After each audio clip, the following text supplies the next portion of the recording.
ஆண்டவராகிய கர்த்தாவே உமக்கு நாங்கள் நன்றி செலுத்துகிறோம். பரிசுத்த பிதாவே உமக்கு நாங்கள் நன்றி செலுத்துகிறோம். பரலோகத்தின் தேவனாகிய கர்த்தாவே உமக்கு நன்றி செலுத்துகிறோம்.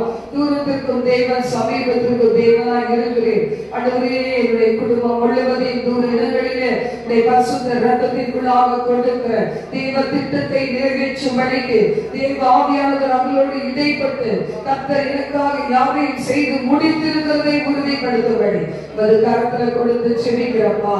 சிலுவை திட்டத்துக்கு நேராக அவளை கொண்டு வந்து கொடுக்கிற பரிசுத்த தூய ஆண்டவரே, தேவ சித்தம் நிறைவேற்றப்படும்படியா தனித்தனியே குடும்பங்களாக ஒப்புக்கொடுத்து ஜெபிக்கிறப்பா. என்னையும் உடைய கரத்துல தாழ்த்தி அர்ப்பணிக்கிறேன். இந்த சபையை ஒப்பு கொடுக்கிறேன். வந்திருக்கிற விசுவாச பிள்ளைகள், வரவேண்டிய பிள்ளைகளின் கரத்துல கொடுத்து ஜெபிக்கிற ஆண்டவரே, இந்த வட்டாரம் முழுவதும் கல்வாரி இரத்தத்தை நாங்கள் தெளிக்கிறோம்.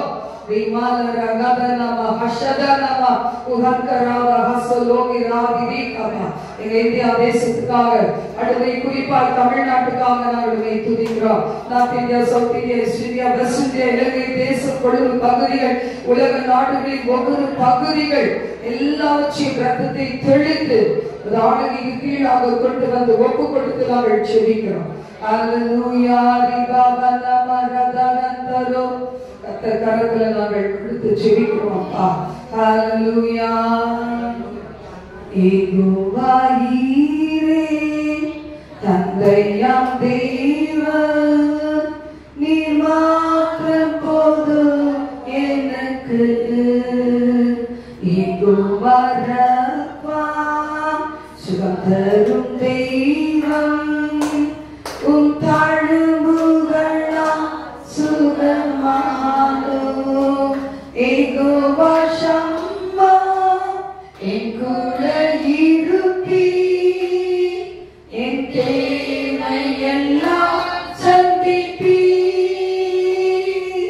நீ மாத்திரம் போதும், நீ மாத்திரம் போதும், நீ மாத்திரம் போதும் எனக்கு. நீர் மாத்திரம் போதும், நீர் மாத்திரம் போதும், நீர் மாத்திரம் போதும் எனக்கு. யெகோவா எலோஹே, சிருஷ்டிப்பின் தேவனே, உம் வார்த்தையால் உருவாக்கினீர். யெகோவா பரிசுத்தர், உன்னத நீரே, உம்மை போல தெய்வம் இல்லை. யெகோவா ஷாலோம், சமாதானம் தந்தீர் என் உள்ளத்திலே.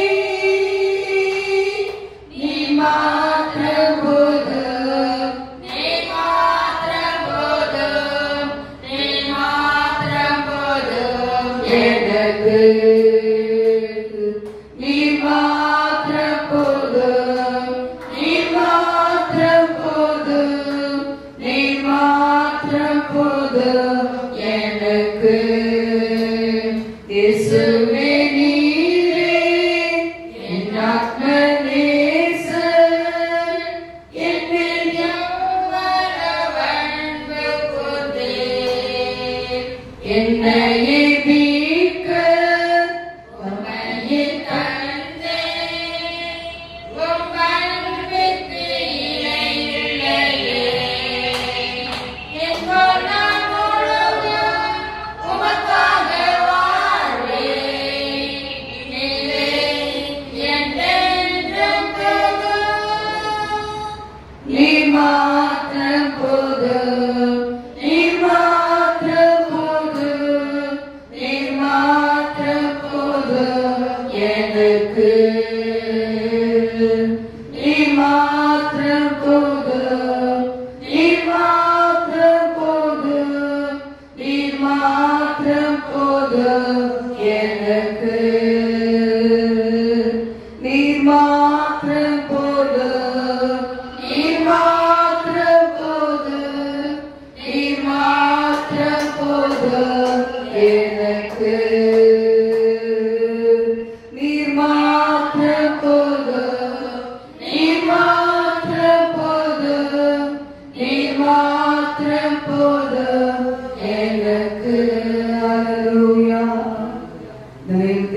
ஆசீர்வதிங்க அப்பா. நீங்க மட்டும் எங்களுக்கு போதும். ஜீவனுள்ள தேசத்துல எங்களை உயிரோடு வைத்திருக்கிற காலங்கள் வரைக்கும், உங்க ராஜ்யத்திலே எங்களை எடுத்துக் கொள்ளுகிற காலங்கள் வரைக்கும், ஒருவேளை நம்முடைய வருகை சமீபமாய் இருக்குமானால் வருகையிலே நாங்கள் எடுத்துக் கொள்ளப்படும் காலங்கள், நேரங்கள், நிமிஷங்கள், வினாடி, பொழுது வரைக்கும் நீர் மாத்திரம் எங்களுக்கு போதுமானவரே. உண்மையை நம்பி இருக்கிறோம். எங்களோடு தங்கிரும், எங்களை வழிநடத்தும், ஆசீர்வதியும். இயேசு கிறிஸ்துவின் நாமத்தில் ஜெபிக்கிறோம் எங்கள் ஜீவனுள்ள நல்ல பிதாவே. ஆமென், ஆமென். இந்த நாள் நாம் பார்க்க போகிற செய்தியின் தலைப்பு நாம் யார். நம்ம யார் என்று பார்க்க போகிறோம்னா, நம்ம எல்லாரும் புறாக்கள். அந்த புறாக்கள் அப்படின்னு சொல்லும்போது ஆண்டவராகிய கர்த்தர் நம்ம பார்த்து என்ன சொல்றாரு? என் பிரியமே, என் புறாவே அப்படின்னு கூப்பிடுறாரு. இன்னைக்கு நம்ம ஆண்டவருடைய பிள்ளைகள் புறாவே என்று கூப்பிடுவதற்கு தகுதியுடையவர்கள். பொதுவா புறா என்று சொல்லி பார்க்கும்போது அந்த புறா எங்க தங்குறது? கண்மலையின் வெளிப்புகளிலே, சிகரங்களின் மறைவிடங்களிலே என்று சொல்லப்பட்டிருக்கிறது. புறா பொதுவாக ஏன் அப்படிப்பட்ட ஒரு இடங்கள் போகுது அப்படின்னா, அது ரொம்ப ஒரு சாதுவான ஒரு பறவை, அமைதியான ஒரு பறவை. காக்கா கூட குத்திடும், ஆனா புறா வந்து அது மாதிரி யாரையும் ஹர்ட் பண்ணல, அது யாருக்கும் தீங்கு செய்யாது. அது அமைதியான ஒரு பறவை. அது எதுக்கு அந்த மாதிரி ஒரு இடங்களை தேர்ந்தெடுக்குதுன்னா, தன்னுடைய பாதுகாவலுக்காக தேர்ந்தெடுக்குது, அடைக்கலத்துக்காக என்ன செய்யுது, அது தேர்ந்தெடுக்கிறது. அதான் ஆண்டவருடைய வார்த்தை என்ன சொல்லுதுன்னா, செட்டைகளின் நிழலிலே என்னை காப்பாற்றுவேன். நீ எனக்கு துணையா இருக்கிறதுனா நான் களி கூறுவேன். ஏன்னா நீ என்னை எங்க வைத்து காப்பாற்றுகிறேன்? செட்டைகளின் நிழலிலே வைத்து என்னை காப்பாற்றுகிறேன்.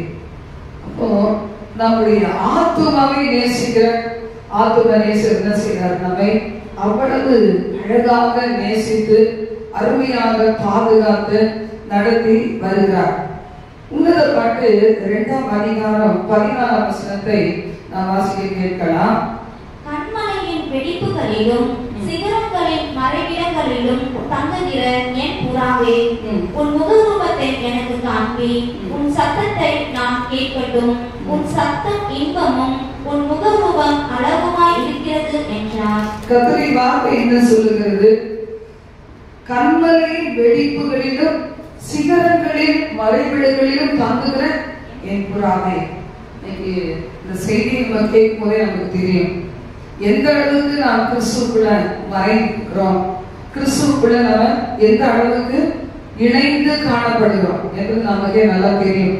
நான் இணைந்து இருக்கிறனா, நான் மறைந்து இருக்கிறனா, கர்த்தரை நோக்கி செபிக்கிறவளா, பார்க்கிறவளா இருக்கிறனா சொல்லிட்டு பாருங்க.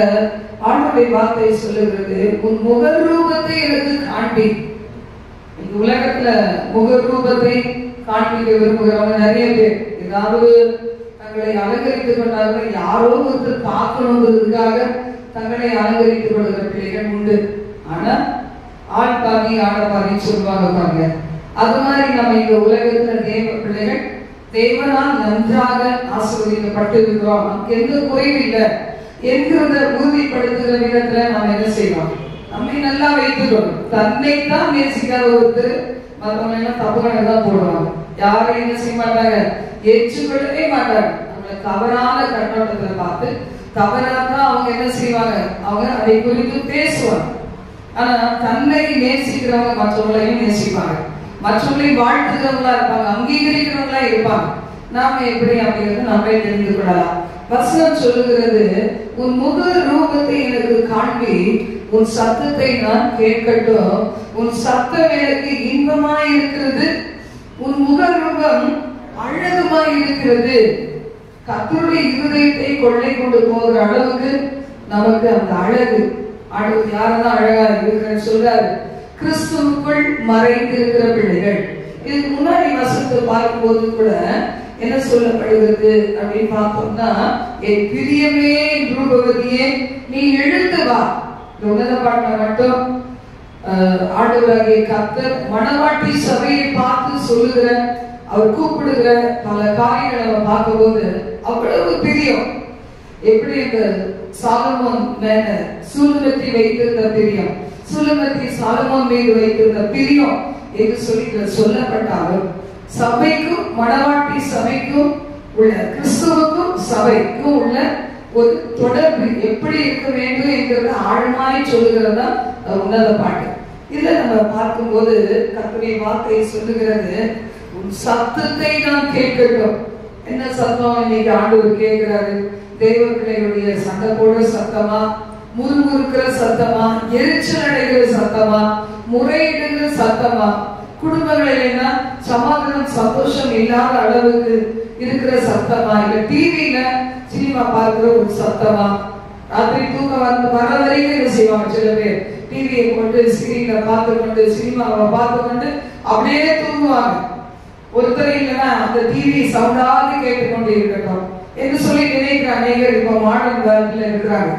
அவங்களுக்கு மனுஷ சத்தம் வேணாம், அந்த டிவியில ஓடுற சத்தம் ஏதோ ஒரு பாஷையில ஏதோ ஒண்ணு இவங்க தூங்கிடுவாங்க, விடிய விடி கத்திக்கிட்டே இருக்கும். அது போதும், அந்த சத்தம் இருந்தா போதும். மனுஷ சஞ்சாரம் தேவையில்லை, தாய் தேவையில்லை, தகப்பன் தேவையில்லை, உடன்பிறந்தவங்க தேவை கிடையாது, ஃப்ரெண்ட்ஸும் தேவை கிடையாது, யாருமே தேவை கிடையாது. அது ஒன்று இருந்தா சாட்டிஸ்பாக்சனா எந்த காட்டில் விட்டாங்க இருந்துருவாங்க. இன்னைக்கு ட்ரெண்ட் அப்படிதான் போயிட்டு இருக்குது. ஆனா இங்க ஆண்டவருடைய வார்த்தை சொல்லுது, உன் முக ரூபத்தை எனக்கு காட்டி உன்னுடைய சத்தம் எனக்கு இன்பமா இருக்கிறது, உன் சத்தத்தை நான் கேட்கட்டும் என்று சொல்லி சொல்லப்பட்டிருக்கிறது. வேதத்துல எந்த சத்தத்தை ஆண்டவர் கேட்க விரும்புகிறார் என்று நாம் பார்க்கும்போது, சங்கீதம் 118:15 வசனம், எந்த சத்தத்தை தேவன் கேட்க விரும்புகிறார்? நீதிமான்களுடைய கூடாரங்களில் ரட்சிப்பின் கெம்பீர சத்தம் உண்டு. நீதிமான்களுடைய கூடாரங்களில், நீதிமான்களுடைய கூடாரங்களில் சரீரமாகிய இந்த கூடாரத்துல கூட என்ன இருக்கணும்? ரட்சிப்பின் கெம்பீர சத்தம் இருக்கணும். ஏன்னா நம்முடைய சந்தோஷத்தையும் நம்முடைய சமாதானத்தையும் பலனையும் ஆரோக்கியத்தையும் நம்ம தேவனை துதிக்கிறதையும் ஆராதிக்கிறதையும் தடுத்து நிறுத்துகிற அநேக சக்திகள் நம்மை சூழ இருக்கிறாங்க. தேவாலயத்துக்கு வரும்போதும் போகும்போதும் நடுவே காத்துக்கள் ஆயத்தம் இல்லாத ஒரு சபைக்கு வர்றாங்கன்னா அவங்க கட்டாயமா அவங்களோட இருளதான் சுமந்துட்டு வருவாங்க. அப்ப அந்த இருள் என்ன செய்யுது? தேவ பிரசனத்துல வெளிப்படுகிறது. அதுக்கப்புறமா அது அழிக்கப்படும். இன்னைக்கு ஒரு சிலர் தூங்குறது காரணம் என்ன? இருளோடையே வருகிறாங்க.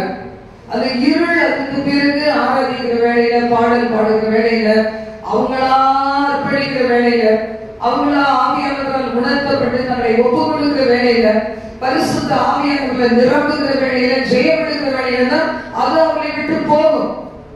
இந்த இடத்துல நான் பார்க்கும்போது, நீதிமான்களுடைய கூடாரங்களில் என் இருதயமாகிய என் ஆவிய, என் ஆத்மா, என் சரீரத்தில் எப்படி இருக்கணும்?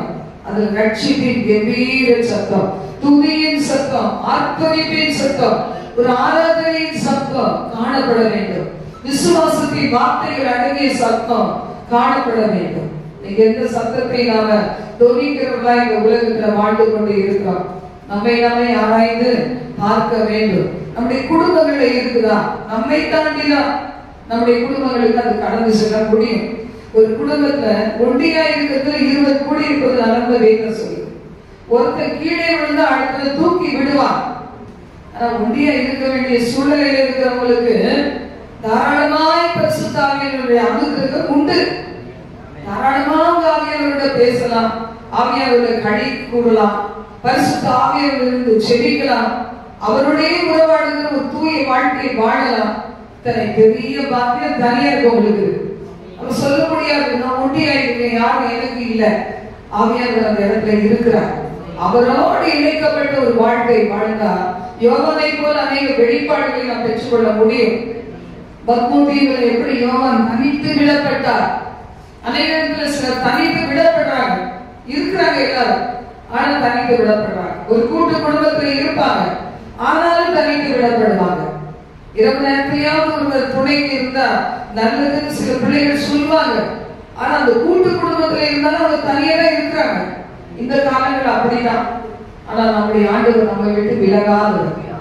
அவர் நம்ம சத்தத்தை கேட்க விரும்புகிறார். இன்னைக்கு யார் நம்ம சத்தத்தை கேட்க விரும்புவா? இன்னைக்கு காலங்கள் போக போக தேவ பிள்ளைகளின் சத்தத்தை கேட்க விரும்பாதவங்க நிறைய பேர் இருக்கிறாங்க. அதுக்கு நடுவிலேயே ஆண்டவர் சொல்றார், உன் சத்தத்தை நான் கேட்கட்டும். உன் முகரூபத்தை நான் பார்க்கட்டும். உடைய சத்தம் என்ன செய்கிறது? எனக்கு இன்பமா இருக்கிறது, உன் சத்தம் தேவையா இருக்கிறது அப்படின்னு சொல்ற அந்த கடைசி காலத்துல தேவனோடு பேசுகிற சத்தம் எத்தனை வீடுகள்ல இருக்கும்? நீ யோசிச்சு பாருங்க.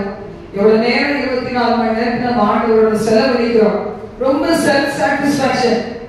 ஆண்டவர் சொல்றார், நீதியிலே பசிதாகமா இருந்தா நீ திருப்தி அடைவாய். பரலோக ராஜ்யத்துக்கு வரணுமா? நீதி மேல பசிதாக இருக்கணும். எல்லாத்துக்கு மேல பசிதான். வேண்டாததுனால எல்லாம் நம்ம சரீரத்துக்கு உகந்தது எல்லாத்துக்கும் எல்லாம் ஒரு பசிதான். தேவையில்லாத நண்பர்களோட இருக்க ஒரு பசிதான். இந்த நாடெல்லாம் இவர்களோட செலவு பண்ண மாட்டோமா அப்படிங்கிற ஒரு ஏக்கம். இதையே நம்ம தேவன் மேல வச்சா எவ்வளவு கொஞ்சம் இன்பமா நிம்மதியா சமாதானமாய் நம்முடைய வாழ்க்கை போகும் பாருங்க. கர்த்தர் அந்த அனுபவத்திற்குள்ள சபையை கொண்டு வர அவங்க திரும்புகிறார். இதுதான் நம்ம என்ன செய்யறோம்? 40 நாட்கள் உபவாசம் இருக்கிறோம். தேவ சமூகத்துல நேரத்தை அதிகமாக செலவழிக்கிறோம். ஒரே நாள் பல மணி நேரங்கள் நம்ம செலவழிக்கிறோம். இங்க வந்து செலவழிக்கிறது போக இன்னும் பல மணி நேரங்கள் தனியாவும் நான் செலவழிக்கிறேன், உங்களோடய நான் செலவழிக்கிறேன். இதுதான் என்னுடைய குடும்பம், இதுதான் என்னுடைய டியூட்டின்னு ஆகி போயிடுச்சு. இந்த மாதிரி நிலைமையில யாராவது இருந்தீங்கன்னா நீங்க பாக்கியவதி இல்லைன்னா பாக்கியமான்னு சொல்லி அக்செப்ட் பண்ணணும், ஏற்றுக்கொள்ள வேண்டும். அதுதான் உங்க வாழ்க்கையினுடைய ஆரோக்கியத்திற்கு வழி. கர்த்தருடைய வார்த்தை சொல்லுகிறது, எதுக்காக ஆண்டவர் ஏன் சத்தத்தை கேட்கிறாங்க? ஜெபிக்கிறவர்களுக்கு தான் ஆண்டவர் என்ன செய்வார்? தன் பாரத்தை சொல்லுவார். நம்ம கூட கேட்டாதான் நம்ம யார்கிட்டயா ஷேர் பண்ணுவோம். என் சத்தம் கேட்காதவங்க நான் பேசினா பிரயோஜனம். அதோட என்ன செய்யலாம்? சுவர் பக்கமா திரும்பி எசேக்கியா ராஜா மாதிரி பேசலாம். அது ரொம்ப பெட்டர். பாத்தீங்களா? அந்த ஜெபத்துக்கு ஆண்டவருக்கு பதில் கொடுத்தாரு பாருங்க.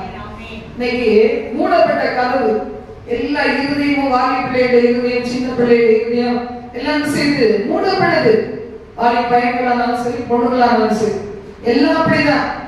அந்த பூட்டின கதவுக்கு இந்த பக்கம் இருந்து அவங்க வந்து கேட்பாங்க, நம்ம அந்த பக்கம் இருந்து பேசணும். 2 பேருக்கு நடுவில் ஒரு பெரிய ஸ்கிரீன். ஆண்டவருடைய வார்த்தை ஏசாயா 59 சொல்லப்பட்டது போல, உங்கள் அக்கிரமங்களே உங்களுக்கும் தேவனுக்கு நடுவில் பிரிவினை உண்டாக்குகிறது. அதனால என்ன செய்யறாங்க? உங்களுக்கு எனக்கு வேணாம், ஒரு ஸ்கிரீன் போட்டுருவோம். அதனால என்ன செய்யுது? வீடியோ காலில் வர்றது கூட பணம் கொடுக்கணும். நம்மளுக்கு அப்படிதானே, வீடியோ காலில் வாங்கினா வரமாட்டாங்க. மாட்டிக்குவோம், இதுக்கு ஆடிக்காலே இது போயிடுவோம். சிஸ்டர் வேணா மூஞ்சை காமிக்கிட்டு என்டர்டைன்மெண்டா நினைச்சு பார்ப்பாங்க. எதுவும் தெரியல, ஒருவேளை பார்த்து விடுதலை பெறாங்களா இல்லைன்னா ஏதோ டைம் பாஸுக்கு ஏதோ கத்திட்டு போறான்னு கேட்கறாங்களோ தெரியல. நீங்க உலகம் அப்படிதான் இருக்குது. ஆனா ஆண்டவர் மட்டும் உண்மையா சொல்றாரு, உன் முகரூபத்தை எனக்கு காட்டி. அந்த புறாவின் கண்கள் எப்படிப்பட்ட கண்களா? நதியோரமாய் இருக்கிற புறாவின் கண்களுக்கு ஒத்துது ஆண்டவருடைய கண்கள் சொல்லிடு. அப்ப அவரை பார்க்கிற கண் அப்படியே தான் மாறும். அவரை நோக்கி பார்க்கிற யாரும் அவரை போலவே நம்ம மாறி இருக்கிறோம். இப்ப முன்னாடி பெருமையா பார்த்த கண்ணு, இச்சையா பார்த்த கண்ணு, இடர பண்ணிய கண்ணு, காட்டி கொடுத்த கண்ணு, இப்படி பல டைப்பு கண்ணு இருக்கு பாருங்க. குற்றம் சுமத்துகிற கண்ணு, கோபத்தை கொப்பளிக்கிற கண்ணு, நிறைய வெரைட்டியா இருக்கு. ஆனா இப்ப எப்படி இருக்குது? இயேசுவை பார்க்க பார்க்க பார்க்க வார்த்தை மூலம் இயேசுவை தியானிக்க தியானிக்க தியானிக்க அந்த கண்ணு பார்வை மாறி போயிடும். மற்றவங்களை வந்து இச்சையா பார்க்காது. இயேசுவை, அந்த அன்பை, இயேசுவின் அழகை ருசித்த ஒரு கண்ணு நமக்கு இருந்துச்சுன்னா வேற யாருமே அவரை போல அழகு கிடையவே கிடையாது. வஞ்சிக்காத ஒரு கண்ணு, கள்ளம் கபடமில்லாத கண்ணு, ஒரு மனதுருக்கம் நிறைந்த அந்த மனதுருக்கத்தை வெளிப்படுத்தக்கூடிய அந்த கண்ணு, அதான் நதியோரமாய் தங்குகிற புறாவின் கண்கள் போன்ற கண். என் ஆண்டவர் இயேசுவின் கண் எப்படிப்பட்டது? கலங்கிற கண். இங்க லாசருவும் மார்த்தாள், மரியாள், அங்க வந்தவங்க எல்லாரும் அந்த லாசருடைய கல்லறையில கலங்கும் போது இயேசுடைய கண்கள் கலங்கிறது. நம்ம கூட அப்படி செய்வோம்ல. இன்னைக்கு நமக்கு அவங்களுக்கு சம்மந்தமே இல்லாட்ட கூட சில பேர் அழுகுத பார்த்தா நாமும் சேர்ந்து அழுவோம். அந்த கண்கள் தான் ஆண்டவருக்கு பிடிக்கும். என்னதான் மலையே இடிச்சு விடுற மாதிரி ஒரு பிரச்சனை யாராவது சொன்னா கூட எனக்கு என்ன கடினமா இருக்கிறவங்க இருக்கிறாங்க, அது ஒரு துளி கலக்க இருக்காது. அப்படிப்பட்ட அந்த கண்களில் ஆண்டவர் சொல்றது அவரை போலவே இருக்கிற கண்கள். புறா எப்படிப்பட்டது? கள்ளம் கவடம் இல்லாதது. அதனாலதான் சொல்றாரு, ஓனாய் நிறைஞ்ச உலகம், நீ புறாவை போல கபடி இல்லாமல இரு, சர்ப்பத்தை போல வினாவோட இரு. வெறும் களங்கம் இல்லாம இருந்த காலங்கள் நமக்கு என்ன கொடுத்தது? உலகம் அவமானத்தை தான் கொடுத்தது, நிந்தையை கொடுத்தது, அது காரியத்தை சாதித்துக்கொள்ள நினைச்சது. நம்ம கள்ளக்கபடம் இல்லாம இருந்தாலும் ஆண்டவர் கிருபை என்ன செய்தார்? நம்மளை காப்பாத்தி விட்டார். ஏன் நேச மகள் குமாரத்தி அவருக்கு தெரியல, உலகம் தெரியல, எங்க சிக்கிக்கொள்வோம் வார்த்தை கொடுத்து தெரியல. நம்ம என்ன செய்தார்? ஏற்ற சமயத்தில் அப்படியே ஒரு தாய் கழுகை போல நம்ம என்ன செய்தாரு? அப்படியே கூட்டி சேர்த்து அரவணைத்து கொண்டார். அதனால்தான் நாமும் நம்முடைய குடும்பம் அழியாம இருக்கிறோம். இன்னைக்கு வரைக்கும் அப்படி இருக்கு. காரணம் அதுதான் அவருடைய அன்பு. அப்ப இன்னைக்கு கர்த்தருடைய வார்த்தை சொல்லுகிறது. ஒரு குரலை நான் கேட்கணும்னு சொன்னவரு சொல்றாரு, பிரேயர் பாயிண்ட் சொல்றேன்மா, பிரேயர் பாயிண்ட் சொல்றேன் கேடு அப்படின்னு சொல்ற அப்படின்னு ஒவ்வொரு சகோதரரையும் சகோதரியும் பார்த்து, வாலிப மகன் மகளை பார்த்து, சிறு குழந்தைகளை பார்த்து சொல்ற. இந்த நாட்கள்லாம் சின்ன குழந்தைங்க நல்ல ஜோமன ஆரம்பிச்சாங்க. நம்ம வீட்டுல இருக்கிற ஒரு பிள்ளை அது பாருங்க, திருவண்ணாமலையில் இருக்குது, அவ்வளவு அழகா பேச ஜோம் பண்ணுது. நம்மளை விட அது பாயிண்டா ஜோம் பண்ணுது, கருத்தோட ஜோம் பண்ணுது, கண்ணீரோட ஜோம் பண்ணுது. இது மாதிரி நிறைய பேர். அப்ப பாத்தீங்கன்னா இன்னைக்கு எழுப்புதல் யாருக்காக வேண்டி இருக்கு? நமக்கு தான் வேண்டி இருக்குது. எந்நேரம் உலக கவலை, எந்நேரம் உலக பிரச்சனை, உலக ஏத்துக்கல, மகை ஏத்துக்கல, மகை ஏத்துக்கல, என்னுடைய பிள்ளைகள் படிச்சு கொஞ்சம் வளர்த்துக்குள்ள என்னை புறக்கணிக்கிறாங்களே. அது அவங்க ஸ்டேஜ், அது அவங்க வயசு, அந்த வயசுல தான் நடக்கும். அது நம்ம புரிஞ்சுக்கிட்டோம்னா அந்த காலத்தையே சந்தோஷமா கிடைக்கலாம். எத்தனை வயதானாலும் உயிர் இருக்கிற வரைக்கும் ஆண்டவர் சொல்றார், என் கிருபை உனக்கு போதும், உன் பலவீனத்துல என் பலன் பூர்ணமாய் விளங்கும். உன் காலங்களுக்கு தக்கதாக உனக்கு பலன் இருக்கும். உன் காலம் முடிஞ்சிச்சுன்னா நானே உங்க நல்ல ஆரோக்கியமா இருக்கும்போது எடுத்துக்கொள்வேன்னு சொல்லுகிறது. எல்லாம் நார்மலா சில பேர் வாழ்க்கையில நடக்கும் பாருங்க. அந்தந்த வயசுல அது அப்படியே நடந்துட்டு இருக்கும். அதே மாதிரிதான் நான் நினைப்பேன். எல்லாம் என் காலத்துல அதன் காலத்துல நடந்தது போல இந்த மரணம் கூட அப்படிதான் இருக்கணும்னு நான் ரொம்ப நம்புகிறேன். ஒரு நாள் ஆண்டு என்ன செய்ய மாட்டாரு, கைவிடவே மாட்டார். இந்த நாள்ல கர்த்தருடைய வார்த்தை சொல்லுகிறது, உன்னுடைய பாயிண்ட்ஸ், நான் பிரேயர் பாயிண்ட்ஸ் கொடுக்கிறேன். அதுல 15ஆம் வசனத்தை வாசிப்போம். திராட்சை தோட்டங்களை கெடுக்கிற குடிநரிகளையும் சிறு நரிகளையும் நமக்கு பிடியுங்கள். நம்முடைய திராட்சை தோட்டங்கள் பூவும் பிஞ்சுமாய் இருக்கிறதே. ஆண்டவர் ஏற்றத்தோடு சொல்றார், யாரை நான் தேடினேன், ஒரு ஆத்துமா கண்ணீர் வடித்து ஜெபிக்க இல்லையே.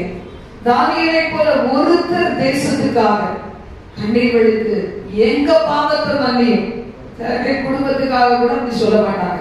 என் வீட்டுக்கார பாவத்துக்கு நான் ஏன் ஜெபம் பண்ணணும், என் பிள்ளைகள் செய்யற பாவத்துக்கு ஏன் நான் ஜெபம் பண்ணணும், அதுக்கு தானே உலகத்துல உயிரோட வச்சிருக்கிறாரு. நம்மையும் தாழ்த்தி அவங்களே பாவங்களே நம்ம ஏற்றுக்கொண்டு அவங்களுக்காக பரிந்து பேசுறானே இந்த உலகத்துல தேவன் நம்மளை உயிர் கொடுத்து வச்சிருக்கிறாரு. அந்த பாக்கியத்தை நம்ம பிள்ளைகள் உணர்றாங்களோ இல்லையோ, நாம என்ன செய்வோம், அதை எடுத்து ஜெபிக்கிறவர்களாக இருக்கணும். என்ன செய்ய போறோம், மிஞ்சி என்னத்தை பண்ண போறோம்? தேவனுக்காக ஒரே ஒரு வாழ்க்கை, பரிந்து பேசுகிற ஒரு ஜெபம். கர்த்தர் சொல்றார், திராட்சை தோட்டங்கள் பூத்து காய்த்து கனி கொடுக்க வேண்டிய வயசுல, அந்த கரெக்டான பருவத்துல சிறுநரி குடிநரி மிஞ்சு போச்சு, பிடிக்கணுமே, எழுந்து ஜெபம் பண்ணு. யார் நான், யாரை அனுப்புவேன், யார் என் காரியமாய் போவார்? நிறைய பேர் உலகமே சொல்றாங்க, தேசமெல்லாம் சுத்தி வருவாங்க. ஆண்டவர் தேட முடியாத அளவுக்கு ஊழியர்கள் இருக்கும். எனக்கு அன்னைக்கும் சரி இன்னைக்கும் சரி கர்த்தர் லிமிட்டை தான் கொடுப்பார். ஏன்னா அவரோட பேசுற அந்த வாழ்க்கைக்கு எதுவுமே கிடையாது. அவரோட வாழ்க்கை ஒரு வாழ்க்கைக்கு எதுவுமே கிடையாது. நான் சொல்லுவாங்க, நீங்க நல்ல ஆரோக்கியமா இருக்கணும்னா இப்படி நடக்கணும், இவங்களோட பேசணும், வெளியே போகணும், அதை சாப்பிடணும், இதை சாப்பிடணும், இப்படி இயற்கையோட ஒன்றி போனோம், நிறைய சொல்லுவாங்க. எல்லாமே நமக்கு ஆண்டவர்களுடைய எல்லாமே இருக்குவாங்க. அவர்களுடைய நம்ம ஒரு சின்ன அறைக்குள்ளேயே நம்ம நல்லா கம்ஃபர்டபுளா வாழ்றோம். அந்த அறை மிச்சு போனா செடி வளர்க்கலாம், ஃபிஷ் டேங்க்ல ஃபிஷ் வளர்க்கலாம், பேர்ட்ஸ் வளர்க்கலாம். இடம் இருக்கா, வீட்டுக்குள்ளேயே வச்சு வளர்க்கணும்னா என்ன இன்ஃபெக்ஷன் தான் வரும். நாய் வளர்க்குதோ ஒரு பூனை வளர்க்குதோ அதுக்கு செப்பரேட் இடம் வேணும். அதையும் வீட்டுக்குள்ளேயே போட்டு வளர்த்தோம்னா என்ன ஆகும்? ஆஸ்துமா, டிபி இந்த வியாதிகள் தான் வரும். பிரீதிங் பாட்டெல்லாம் கெட்டு போயிடும். அது நம்ம கவனமா இருக்க வேண்டியது நம்மளுடைய பொறுப்பு. இடையில ஒரு கொரோனா வந்தப்ப என்ன சொன்னாங்க, புறா வளர்த்து அதனால உயிரே போயிடுச்சு. அந்த டைம்ல ஏதோ ஒரு வியாதி வந்து நம்ம எல்லாருக்கும் தெரியும். இன்னைக்கு கர்த்தருடைய வார்த்தை சொல்லுகிறது, திராட்சை தோட்டம் நல்லா இருக்க வேண்டிய நேரத்துல ஒரு சபைக்கு வருகிறோம். உங்களுக்கு தெரியுதா, மற்றவங்களை பார்க்கும்போது நம்ம சபையை தரவே இவ்வளோ ஷைன் பண்ண பிள்ளைகள்லாம் இன்னைக்கு இப்படி கிடக்குறாங்களே. உங்களுக்கு தெரியுதா? நம்ம எனக்கு நல்லா தெரியுது, எனக்கு அதான் பாரம். ஏன்னா என் பிள்ளைகளுமே இந்த இடத்துல வந்து நிக்கல அப்படின்னா ஒருவேளை பாரம் குறைஞ்சிருக்கும். நீங்க பார்க்கும்போது ஒவ்வொருத்தரையும் குறிச்சு வரும்போது குழந்தைய கூட நான் யூஸ் பண்ண நினைக்கிறேன். சின்ன குழந்தை எப்படி பயன்படுத்தலாம், பெரியவங்க வரைக்கும் நான் யோசிக்கிறேன். அப்போ நான் அப்படி பார்க்கும்போது எனக்கு டிஃபரெண்ட் தெரியுது. நீங்க அந்த பார்க்கிற பார்வை வேணும். அதுதான் உங்ககிட்ட இந்த வார்த்தையை பேசுகிறார். திராட்சை தோட்டங்களை பூவும் பிச்சுமாய் அது பூத்து காய்த்து கனி தந்து உலகத்தை பலனால் நிரப்ப வேண்டிய நேரம், கனி தர வேண்டிய நேரம், அது ஆத்துமாக்களை ஆதாயப்படுத்த வேண்டிய ஒரு நேரம், எழுதி பிரகாசிக்க வேண்டிய ஒரு நேரம், பரிசுத்தப்படுத்திக் கொள்ள வேண்டிய நேரம். அது இப்படி கெட்டு போயிருக்கிறேன், நீ எழுத சொல்லிக்க மாட்டியா? ஆண்டவர் கேட்கிறார். நாம யாரு? புறாக்கள். ஆண்டவர் நம்மளை நம்பி அவர் சொல்றாரு, புறா, கள்ளம் கவனம் இல்லாத புறா நீ, கண்கள் கலங்குகிற புறா நீ. நீ கண் கலந்தா யாருக்காவது பிடிக்குமா? யாருக்குமே பிடிக்காது. ஆண்டவருக்கு மட்டும் அவருடைய பாரத்தோட இணைஞ்சு கண் கலந்து அவருக்கு பிடிக்கும். சும்மானா நம்மளே நம்பி நம்மளே நினைச்சு ஐயோ என் வாழ்க்கை இப்படி போயிடுச்சு ஆடுறவங்க அந்த கண்ணீர் பிடிக்காது. அது சுய பச்சாதாபத்தின் கண்ணீர். அதுதான் அது பிடிக்காது. அதனால ஒன்றும் தேவன்கிட்ட எதையும் சம்பாதிச்சுக்க முடியாது. வேணா நமக்கு ஒரு ஆறுதல் கிடைக்கும். நம்ம அழுத்தமே பாப்பாடா ஜபத்தினுடைய பாதி குந்தி போயிடுச்சு நினைப்போம். எதுக்கு அழுது? என்ன பத்தியே நினைச்சு அழுது. ஸ்டாப் பண்ணு, நிறுத்திடு. அழிஞ்சு போகிற ஆத்துமாக்கள் தேசம் எப்படி போகுது? ஒரு சின்ன குழந்தை அது எப்படி சாகடிக்கப்படும், எவ்வளவு நோகடிக்கப்படும். இந்த தேசத்துல இன்னும் வரப்போகிற காலங்கள் எவ்வளவு காலங்கள். இந்த எக்ஸாம் எழுத போகிற பிள்ளைகள் அவங்களுக்கு எதிராக எவ்வளவு தீய கிரியைகள் நம்ம பார்க்கிறோம். நம்ம பிள்ளைகள் எத்தனை பேர் சிக்கா இருக்காங்க விசுவாசத்துல வாழ்க்கையில. அப்போ எப்படி அவங்க படிப்பாங்க, எப்படி அவங்க உயர்ந்த அடக்கத்துல வைக்கப்பட முடியும்? கர்த்தர் சொல்ற, பாவத்துல கஞ்சா பழக்கத்திலையும் போத பழக்கங்களையும் குடி பழக்கத்திலையும் ஆப்போசிட் சேம் செக்ஸ் பழக்க வழக்கங்களையும் இன்னைக்கு அதுதான் கரெக்ட்னு வாழ்ந்தாங்களே. யாரு நான் தேடுவேன்? அதான் ஆண்டவர் சொல்ற, உன் சத்தத்தை கேட்கட்டும், உன் ஜெப சத்தத்தை கேட்கட்டும். ஆண்டவர் கண்ணீரை நான் என்ன செய்வாரா? நீ அலைச்சல்களை எல்லாம் தேவரே அறிந்திருக்கிறேன், என் கண்ணீரும் துருத்திலோ இருக்கிறது அப்படின்னா நமக்காகவே வடிகிற கண்ணீர் தான் நம்ம மனசுல வைப்போம். ஆனா ஆண்டவர் சொல்றார், தேசத்துக்காக கண்ணீர் வடி அப்படின்னு சொல்லுறார். சங்கீதம் 88 கூட 2 வசனங்கள் மட்டும், அந்த 88ஆம் சங்கீதத்தை வாசிச்சாலே நிறைய போகுது. அதனால 2 மட்டும் நம்ம வாசிக்க கேட்கலாம். என் ரட்சிப்பின் தேவனாகிய கர்த்தாவே, இரவும் பகலும் உம்மை நோக்கி கூப்பிடுகிறேன். என் விண்ணப்பம் உமது சமூகத்தில் வருவதாக, என் கூப்பிடுதலுக்கு உமது செவியை சாய்த்தருளும். இது எப்ப தெரியுமா வரும்? எல்லா வாசலும் அடைக்கப்பட்டுச்சு. நம்ம என்ன சொன்னாலும் ஒரு சிலர் கேட்கவே மாட்டாங்க, அடிச்சுட்டாங்க, அவ்வளவுதான். அப்படிங்கிறப்ப என்ன ஆகும்? அத பிடிச்சு அந்த நேரம் தான் பாத்தீங்கன்னா தூங்கினாலும் விழிச்சாலும் இப்படி படுத்தாலும் அப்படி படுத்தாலும் தெரிஞ்சு விட்டாலும் எதுக்கு ராத்திரி நம்ம ஒரு 2 நேரம் எழுப்புறோம்னு வச்சுக்கோங்க. எழுப்பாம தூங்குறது நல்லது. ஒருவேளை 1 or 2 times எழுப்புறோம். அப்பெல்லாம் என்னதான் வரும்? அதே விண்ணப்பம் தான் வரும். ஆண்டவரே நீ கவனியும், ஆண்டவரே நீ கேட்டதும். இது மாதிரி கர்த்தருடைய பாரத்தை சுமந்து கொள்ள வேண்டியவர்கள் நீங்க சொல்றார். ஏன்னா உங்களுக்கு ஷெல்டர் தரேன், பாதுகாவல் தரேன், ப்ரொடெக்ஷன் தரேன், உங்களுக்கு ஷெல்டர் தரேன், பாதுகாவல் தரேன், தங்கத்துக்கு இடம் தரேன். ஆண்டவருக்குள்ள மறைந்த ஒரு வாழ்க்கை எப்படி நம்ம சேஃப்டியா வாழ்றோம். இந்த இடத்துல வராத பிள்ளைகள் என்ன செய்யறாங்க? இன்னைக்கு எவ்வளவு பேர் நம்முடைய ஏரியாவில் இருக்கிறாங்க. ஆண்டவரே ராப்பவனாய் நான் கூப்பிடுங்கப்பா, என்னோட செவியை சாய்த்து ஏன் வயசு கொத்த பிள்ளைகள் நினைக்கிற வாழை பிள்ளைகள் வெளியே போறீங்களே அவங்க வயசு கொத்த பிள்ளைகள் எப்படின்னா கெட்டு போறாங்க. எத்தனை பிள்ளைகள் சூசைட் பண்றாங்க. உலகத்துல வந்து தோல்வி தாங்க முடியாம, கடல் சுமை எப்படி அடைக்க முடியாதுன்றதுல கடற்காரர்களுடைய டார்ச்சர், அவங்க பேசுற வார்த்தைகள் தாங்கிக்க முடியாம வெறும் அழுகை இல்ல, அவங்க உயிரே மாற்றிட்டாங்க. எத்தனை பேர் எவ்வளவோ பிரயாசப்பட்டு அவங்க பிரயாசத்தின் பலன் கிடைக்கலன்னா இன்னும் நான் எழுப்புவேங்கிற நம்பிக்கை இல்லையே, நமக்கு வார்த்தைகள் இருக்குது, அவங்களுக்கு இல்லையே. அப்ப நம்ம ஜெபிக்கணுமா வேண்டாமா யோசிச்சு பாருங்க. ஜெபிக்கணும், சாட்சியை வாழணும், சந்தர்ப்பத்துக்கு காத்திருக்கணும். ஆதி அப்போஸ்தலர்கள் சந்தர்ப்பத்துக்கு காத்திருந்தாங்க. அதிகாரிகள் இழுத்துட்டு போனாலும் சரி, என்ன பண்ணாலும் சரி, அடிச்சாலும் உதைச்சாலும், அதிகாரிகள் கூட்டிட்டு போனாலும், சிறைச்சாலையில் அடைச்சாலும், சமயம் கிடைக்குதா உடனே உயிர்த்தெழுந்த இயேசு கிறிஸ்து, உயிர்த்தெழுந்த இயேசு கிறிஸ்து.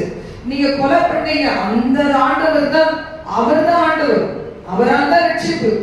எப்பவுமே அதை சொல்லிட்டு இருந்தாங்க. பாத்தீங்களா, அதான் சபை வளர்ந்துச்சு, அதான் சுவிசேஷம் பரவிச்சு. இன்னைக்கு ஊர்கதை வெட்டி கதை பேசுறத நம்ம குறைக்கணும். அப்போஸ்தலர் 12ஆம் அதிகாரத்துல பாருங்க, முதல் 17 வசனம். நேரம் இல்லாதனால ரெக்கார்டிங் பண்றதுனால அந்த டைமோட முடிச்சுட்டு அதுக்கு பிறகு நம்ம கண்டினியூ பண்ணலாம். இதுல பாருங்க, நம்ம வாசிக்கிறோம், அந்த பேதுரு சிறைச்சாலையில வைக்கப்பட்டிருந்த போது அவன் எந்த நாள்ல, குறிப்பிட்ட நாள்ல அவனை வந்து சுரட்சேதம் பண்ணணும், சிறைச்சாலையில் வெளியே கொண்டு வர வேண்டும், அவனை என்ன செய்யும், கொலை பண்ணணும் அப்படின்னு நினைச்சு காத்து கிடந்த ஜனங்கள் நல்லா அவங்களுக்கு காவல் காக்கப்பட்டிருக்க சபையை நினைச்சுட்டாங்களா, அவனுக்காக ஊக்கமா ஜெபித்து கொண்டிருந்தாங்க. இன்னைக்கு ஐசியூல இருந்தாங்க, ஜோப் பண்ணுங்கன்னா கூட என்ன செய்வாங்க, அசால்ட்டா ஒரு சின்ன ஜோப் பண்ணி விட்டுருவாங்க. சரி பரவாயில்ல, ஒருவேளை உங்களுக்கு அதை விட மேலான காரியம் இருக்கலாம், அந்த ஒரு நிமிஷம் ஜெபம், ஒருவேளை எலியா ஜெபிக்கிற மாதிரி ஜெபிச்சா அவங்க உயிர் படைச்சிருப்பாங்களே, அவங்க ரட்சிக்கப்பட்டிருப்பாங்களே. சில பேர் அந்த குறிப்பு கூட சொல்ல மாட்டாங்க, அப்புறம் மறிச்சு போனப்ப அங்க போய் ஒரு ஒப்பாரி வைப்பாங்க. என்ன பிரயோஜனம்? ஒரு பிரயோஜனம் இல்லை. எல்லாரும் ஒரு நாள் சாக போறோம், என்ன பெருசா மேன்மை இருக்கு? ஆனா கதறி அழுகிற ஜெபம் இருக்குதா? என் தம்பி போயிட்டான், என் அண்ணா போயிட்டான், என் அக்கா போயிட்டாங்க, எனக்கு சொந்தம் போயிடுச்சு, அழுது என்ன பிரயோஜனம்? ஐசியூ சிசியூல இருக்கும்போது, அவங்க படுத்த படுக்கையா இருக்கும்போது யாருக்காவது ஒரு துணி கண்ணீர் வந்துச்சா? அப்புறம் எதுக்கு உலகம் அப்ரிஷியேட் பண்ண ஒரு அழுக தேவையில்லாது. ஆதி அப்போஸ்தலர் காலத்துல அப்படி இல்லை. அடுத்த நாள் பேதுரு சாக போறாரு, கொலை செய்யப்பட போறாரு, அவர் நிம்மதியா தூங்குறார். ஆண்டவரே இப்ப நல்லா தூங்குறேன், நான் உலகத்துல தூங்குறேன், இது கொஞ்சம் சின்ன இழைப்பார்கள், நாளைக்கு ஒருவேளை என்னை சாகடிச்சா அது நித்திய இழைப்பார்கள். அவ்வளவுதான் உலகத்துல. தூங்கி எழுதுறோம், தூங்கும்போது தெரியுமா, காலைல எழுமோன்னு தெரியுமா, பகல்ல கூட தூங்குறோம், ஏதாவது தெரியுமா பாருங்க, கூட தெரியாது. எழுந்தா தீ போடணும்னு இருக்கும், இல்லைன்னா அப்படியே போக வேண்டியதா. இந்த உலகத்துல இருக்க காப்பி டீ தேவையில்லை, அங்க போனா என்ன இருக்கு, நமக்கு ஜீவ தண்ணீர், ஜீவ தண்ணீர் மூச்சுல அழகா தாகம் தீர்க்கப்படணும். இதுவரைக்கும் வச்ச கண்ணீர் இல்லாத துடைக்கப்படும். அது எவ்வளவு நித்திய இழைப்பாரு, இது ஜஸ்ட் இழைப்பாரு, அது நித்திய இழைப்பாரு. அதனால்தான் கத்தோலி வார்த்தை சொல்லுது, அவர் தூங்கிட்டு இருந்தாரா, ஆனா அவருக்காக சபையா செஞ்சுட்டே இருக்கிறாங்க. பேர்கள் விடுதலையாகி அவருக்கு கனவு காண்ற மாதிரி வெளியே வந்தார். வெளியே வந்து ஜெபிக்கிற இடத்துக்கு வந்துட்டாரு, அவங்க ஜெபிச்சுக்கிட்டே இருக்கிறாங்க. அப்ப ஜெபிச்சுட்டே இருக்காங்க. ஒரு சின்ன நம்ம வீட்டுல எல்லாம் அவங்க வெளியே இருக்கவங்க யாருன்னு பாருங்க, சின்ன ஒரு வீரன் வச்ச மாதிரி பார்த்துருப்பாங்களே, இந்த அந்த காலத்துல இருந்துச்சு தெரியல. கதவை திறந்து பாக்குறான், பேரு நம்பவே முடியல, பேரு ஆணி வந்துச்சு போட்டுருக்கு அப்படின்னு நினைச்சா ஒரே கன்ஃபியூஷன். நம்ம பேரு நானா திறங்க அப்படின்னு சொல்லி உள்ள வந்து உயிரிழவாய் காண்பித்து நடந்த காரியம்லாம் சொல்லி கடந்து போனாரா. நீங்க அதை வாசித்து கொள்ளுங்க. இப்ப கர்த்தருடைய வார்த்தை சொல்லுகிறது, என் மகளே மகனே உன் சத்தம் அப்படி கேட்க வாஞ்சிக்கிறேன். எத்தனை ஊழியக்காரங்களுக்கு செபிக்க சிறைச்சாலையில் இருக்கிறாங்களே, இன்னைக்கு பிடிச்சு கொண்டு போயிருக்கிறாங்க, அவங்கள வந்து விசாரிக்கிறாங்க. அவன் நல்ல ஞானம் வேணும், நல்லா பேசணும், ஒழுங்கா பேசணும். கிராம ஊழியர் போறாங்க, அதை பார்த்துட்டு ஓ குட் குட் அப்படி குழந்தான் இருக்கு.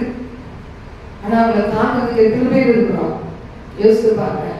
இன்னைக்கு கர்த்தருடைய ஊழியத்தை செய்கிற பிள்ளைகள் விடுதலை ஊழியத்தை செய்யற பிள்ளைகள், அவங்களுக்கு யார் ஜெபிக்கிறீங்க? எத்தனை பேர் நம்ம ஜெபிக்கிறோம்? அந்த அந்த நோக்கு தெரிஞ்சவங்க அதுக்காக ஜெபிப்பாங்க. அந்த பெயின் தெரியாதவங்க ஒரு சாதாரண ஒரு ஜெபம் பண்ணுவாங்க. அது ஒருத்தரை மட்டும் பாதிக்கிறது இல்லை. விடுதலை ஊழியம் அந்த டோட்டல் குடும்பத்தை பாதிக்கக்கூடிய ஒரு காரியம். கொஞ்சம் தவறி போனாலும் அந்த முழு குடும்பத்துல பாதிப்புகளை கொண்டு வரக்கூடியது. ஆண்டவரை மாத்த சொல்லுங்க, எனக்கு நீ ஜெபிப்பியா? அல்ல உன்னத பாடல் 2ஆம் அதிகாரத்துல வாசிக்கும் போது அவர் அந்த பாரத்தோடு வந்து என்ன செய்யறாரு? கட்டுகிறார். உன்னத பாட்டு 5 இதுல 2ஆம் வசனத்துல கடைசி பகுதி சொல்லப்பட்டிருக்கு. என் சகோதரியே, என் பிரியமே, என் உத்தமியே, என் புறாவே, ஒரு கதவை திற. என் தலை பனியினாலும் என் தலைமையில் இரவில் பெய்யும் தூறலினாலும் நனைந்திருக்கிறது. அவர் இப்படி எங்க எங்க நம்மை நோக்கி கூப்பிடுகிற எல்லாருடைய பாரங்களை எடுத்துக்கொண்டு நம்மளை பாரப்படுத்த விரும்புகிறார். இந்த சூழ்நிலையில் அவங்க காக்கப்பட, தேசம் காக்கப்பட, உலக நாடுகள் காக்கப்பட, நமக்கு அருமையானவர்கள் காக்கப்பட சொல்லுகிற நாடு. இப்படி ஒரு எமர்ஜென்சிக்கு தான் உன்னை நோக்கி கூப்பிடுகிறேன். உன் சத்தம் கேட்கப்படுமா? உன் குடும்பத்தை காமி. தூங்கி வழிந்து கொண்டு நித்திரை மயக்கத்துல சபையில உட்கார மாதிரி உட்கார்றியா இல்ல ஜெபிக்கிறியா அப்படின்னு சொல்லி யார் யாருக்கு என்னென்ன பாரம் கொடுக்கணும்னு கடவுளுக்கு தெரியும், கர்த்தருக்கு தெரியும். அவங்களுக்கு அப்படிப்பட்ட பாரத்தை தான் கொடுப்பார். அந்த பாரத்துக்காக நம்ம எந்த அளவுக்கு ஜெபிக்கிறோம், எந்த அளவுக்கு அடுத்த நாள் நான் ஆண்டவருக்கு சந்தர்ப்பம் கிடைச்சா சொல்லிடுவேன் அப்படின்னு தீர்மானிக்கிறோம். கர்த்தர் ஊழியத்தை செய்கிறதுக்கு அர்ப்பணிக்கிறோம். மீதி இருக்கிற நேரம் இந்த ஞாயிற்றுக்கிழமை காலைல சர்ச்சுக்கு போயிட்டு வந்தாச்சு, சாயந்தரம் சர்ச்சுக்கு போனோம். மீதி நேரம் எல்லாம் என்ன செய்யலாம்? வறுவல் பொரியல் எல்லாம் சாப்பிட்டு சந்தோஷமா நல்லா போட்டி படுத்து தூங்கிட்டு அப்புறமா மூஞ்சை கழுவிட்டு ஒரு டீயை குடிச்சு திரும்பி உட்காரலாம். அது என்ன பிரயோஜனம் பாருங்க. ஈவினிங் சுதமணிக்கு அபிஷேக ஆராதனை எத்தனையோ பேர் வரணுமே, ஜெபிச்சாத வருவாங்க. கட்டுகள் அவிழ்க்கப்பட, அவங்க கட்டுகள் அவிழ்க்கப்பட்டாங்க வர முடியும். திடீர்வாதக்காரன் சுமந்து கொண்டு வரப்பட வேண்டுமே, 4 பேர் தேவையே, யார் ஜெபிப்பா? ஆண்டவர் தான் கேட்கிறார். ஒரு சத்தத்தை கேட்க ஆசைப்படுகிறேன். 6 மணி வேலைக்கு 1 மணி நேரம் துதிக்கிறோம். யார் துதிப்பா? லிங்க்ல உட்கார்ந்து எதையோ பண்ணிட்டு இருக்கிறியே, நீ எப்ப வாய்க்கிறது துதிக்க போற? ஆண்டவர் எதிர்பார்க்கிறேன். இன்னைக்கு நம்ம அர்ப்பணிப்போமா ஜெபிக்கலாம். எங்கள் பரலோக தேவனே, எந்தெந்த ஒரு பாவத்தோடு பாசத்தோடு ஏக்கத்தோடு எங்களை கூப்பிடுறீங்களோ எங்களை ஆண்டவரே இதே கதவை திற. இப்பதான் ஆண்டவரை தூங்க ஆரம்பிச்சேன். ஆண்டவரை காலையில் 2 மணிக்கு ஜெபிக்கிறேனே அப்படி நாங்க சாக்கு போக்குகளை சொல்றோம். எங்களை மன்னிச்சிருக்கப்பா. இந்த நாள் முதல் கதவை தட்டுகிற நேசரின் சத்தத்துக்கு நாங்க ஏங்குதலாய் மாற்றி எங்களை எவ்வளவு பிரியமால கூப்பிடுறீங்க. இந்த உலகம் கூப்பிடாத வார்த்தை டைட்டில் கொடுத்து கூப்பிடுறீங்க. ஒரு நாள் கூட இப்படிலாம் ஒரு அன்பான வார்த்தை நாங்க கேட்டது இல்லப்பா. அப்படி அன்பா பாசமா தூய்மையாய் பரிசுத்தமா எந்த ஒரு பிரதிபலை பார்க்காம கூப்பிடுறீங்களே. இந்த சத்தத்துக்கு கீழ்ப்படி எங்களை அர்ப்பணிக்க உதவி செய்யும். சபை கீழ்ப்படி உதவி செய்யும். லிங்க்ல இருக்க பிள்ளைகள் கீழ்ப்படி உதவி செய்யும். யூடியூப்ல பார்க்கும்போது அநேகருக்கு அர்ப்பணிக்க உதவி செய்யும். 2 நேரங்களில் உங்களுடைய வெளிய சத்தம் கேட்கட்டும். உடைய செய்வதே கேட்கட்டும். மற்றவரோடு இருக்கும் போதே ஆண்டவரை கேட்கட்டும். நாங்கள் கீழ்ப்படி அர்ப்பணிக்கிறோம் ஆண்டவரே. இப்படி அர்ப்பணித்த பிள்ளைகள் மீது விசேஷித்த பெருகுவதா அதை நம்பி நீ வைத்திருக்கிற பெரிய திட்டங்களுக்கு இந்த பிள்ளைகள் அர்ப்பணிக்கும் போது நீ இடைப்படுத்தி நன்றி செலுத்துவோம். நாங்கள் யார் என்று அறிந்து கொண்டோம். இது முதல் எங்கள் வாழ்க்கை மாறட்டும், தலைகீழாய் மாறட்டும். ஆசீர்வாதத்தையும் பயன்படுத்தும். எல்லா துதியும் கனமகிமையும் கர்த்தர் விருதுக்கே செலுத்துகிறோம். இயேசு கிறிஸ்துவின் நாமத்தில் ஜெபிக்கிறோம் பிதாவே. ஆமென்.